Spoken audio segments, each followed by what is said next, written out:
వాక్యం చదవడం ఈజీ, వాక్యం వినడం ఈజీ, వాక్యం ధ్యానించడం ఈజీ, వాక్యాన్ని అనుసరించి నడవడం అనేది కష్టం.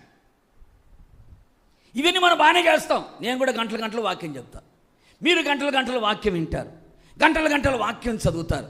వినడము గొప్ప కాదు, ప్రకటించడము గొప్ప కాదు, చదవడము గొప్ప కాదు, ధ్యానించడం గొప్ప కాదు. చదివినది, విన్నది, ప్రకటించింది, ధ్యానించింది, దాన్ని అనుసరించి నడవడం అనేదే దేవునికి కావాలి. అందుకని బైబిల్ అంటుంది, వాక్యమును అనుసరించి నడుచువారు మరి ధన్యులు అని రాయబడి.